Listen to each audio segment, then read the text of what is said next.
Mister Vijay. Yes sir. ఇది పరశురాముకు సంబంధించిన file. సాక్ష్యాలు లేకుండా అతని మీద బనాయించిన కేసుల గురించి, ఆధారాలు లేకుండా అతని మీద ఇచ్చిన రిపోర్టుల గురించి, రుజువులు లేకుండా అతను చేసిన పనుల గురించి ఇందులో అన్ని వివరాలు ఉన్నాయి. Okay sir. నీ ఉద్యోగాన్ని, నీ కర్తవ్యాన్ని, నీ బాధ్యతను దృష్టిలో ఉంచుకొని సాక్ష్యాధారాలతో అతన్ని అరెస్ట్ చేస్తామని ఆశిస్తున్నాను. ఈ బాధ్యత నిర్వర్తించడంలో అవసరమైతే నా ప్రాణాలు సైతం లెక్క చేయనని ప్రమాణం చేస్తున్నాను sir. Best of luck. Thank you sir.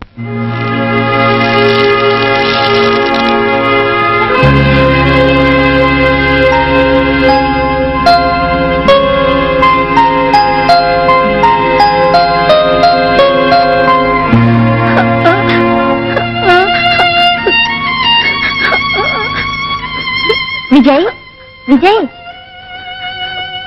నువ్వు స్కూల్కి వెళ్ళొచ్చురా. ఫీజు కట్టకపోతే స్కూల్కి ఎలా రానిస్తారా? విజయ్, నీ ఫీజు కట్టేశాను రా. రాము, నీ ఫీజు కట్టకుండా నా ఫీజు. విజయ్, నువ్వు బాగా చదువుకొని పెద్ద ఆఫీసర్ అవ్వాలరా. రాము,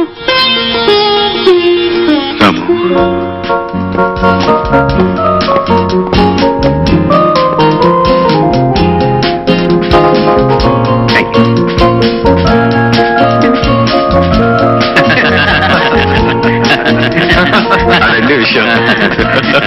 విజయ్,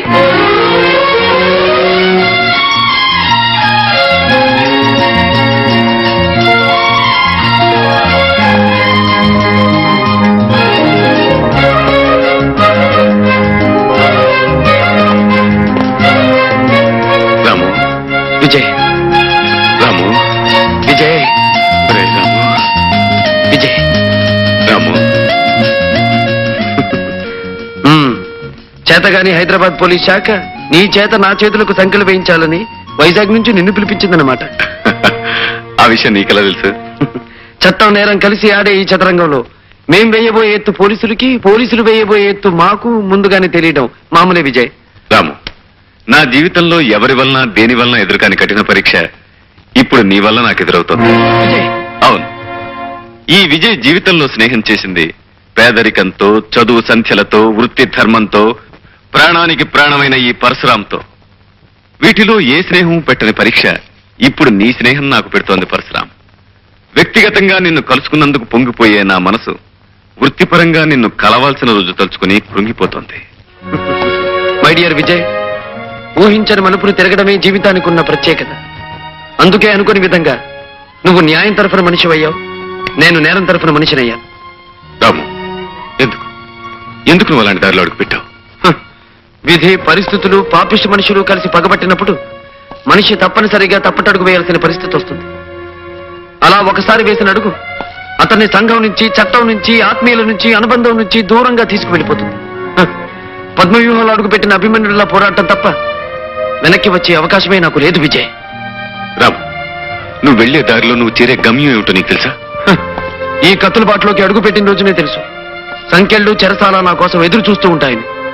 అంతేకాదు, నీకు ఆ సంఖ్యలు వేయాల్సిన వాడిని నేనే కావచ్చు. అంతకంటే నాకు ఆనందమేముంది, అదృష్టమేముంది? నాకు సంఖ్యలు తగిలించినందుకు ప్రభుత్వం నీకు బంగారు పథకం తగిలించిన రోజు అందరికంటే ఆనందించేవాడిని నేనే విజయ్, నేనే. కానీ ఆ రోజు అందరికంటే ఎక్కువ కుమిలిపోయేవాడిని నేనే రాము. ఎందుకో తెలుసా? పసితనంలో నాకంటే చిన్నవాడివైన నువ్వు బరువులు మోసి, బళ్ళు తోసి, రూపాయి పోగు చేసి నా పరీక్షలకు ఫీజు కట్టి నన్ను చదివించావు. ఆనాటి నీ కష్టమే ఈ రోజు నా కాకి యూనిఫామ్ కట్టబెట్టింది. ఆ రోజు నీ శ్రమే ఈ రోజు నన్ను ఇంత ఆఫీసర్ని చేసింది. నేను నువ్వు వెలిగించిన దీపాన్ని రాము, నువ్వు వెలిగించిన దీపాన్ని. అందుకే నీ మీద నాకు స్వాతంత్రం ఉందని నమ్ముతూ నిన్ను ఒక మాట అడుగుతా విజయ్. అదేమిటో తెలుసా? నా కష్టంతో నీకు కానుకగా అందించిన వృత్తికి, ఉద్యోగానికి ఏనాడు నువ్వు అన్యాయం చేయకూడదు. అంతేకాదు, ఏ సమస్య వచ్చినా, ఏ పరీక్ష వచ్చినా నీ బాధ్యతను నువ్వు నిర్వర్తించాలి. అలానే నాకు మాటి విజయ్, మాటి. తప్పకుండా నీకిచ్చిన ఈ మాట నిలబెట్టుకుంటాను. లక్ష్మి, ఈ రోజు నాకెంతో ఆనందంగా ఉంది. ఎందుకో తెలుసా? ఎన్నో ఏళ్ల క్రితం దూరమైన నా ఆప్తమిత్రుడిని మళ్ళీ ఈ రోజు కలుసుకోగలిగాను. ఇంకేమండి, ఈ ఆనంద సమయంలో మీరు ఎంత టిఫిన్ అయినా ఒకటి చాలు. ఎవరండి అతను? ఈ రోజు మనం ఇంత తిండి తింటున్నామంటే అందుకు కారణం ఆ మనిషి లక్ష్మి. మేం మనుషులం వేరైనా మా మనసులు ఒక్కటే. గొప్పగా చెప్పారండి. నాకు మనిషి మనస్సు ఒకటే టైపు ఎవడైనా ఈ పాటికి దొరుకుంటే బాబు స్నేహం చేసేసి ఉండేవాడిని. అసలు స్నేహం అంటే బాబు డుంబు, నీకు ముందు తెలియాల్సింది స్నేహం అంటే ఏమిటో కాదు, చట్నీ అంటే ఏమిటో తెలియాలి. కొబ్బరి పచ్చడి చేసే విధానం ఇదేనా? ఇదో విధానం అమ్మా, ఇంకా 2-3 విధానాలు ఉన్నాయమ్మా. నిదానంగా చేసి తినిపిస్తానమ్మా. అసలు కొబ్బరి చట్నీ ఎన్ని విధాలుగా చేయవచ్చు? నువ్వు కబుర్లు కట్టి పెట్టి ఇందాక నేను ఇచ్చి లిస్టు తీసుకుని బజార్కెళ్ళి సామాన్ తీసురా. వెళ్ళు. అలాగే అమ్మా. ఆ ఉపాహారంలో ఉప్పు కారం ఎక్కువైనాయని వదిలేయకండి, అవి డుంబు. పెడుతున్నా.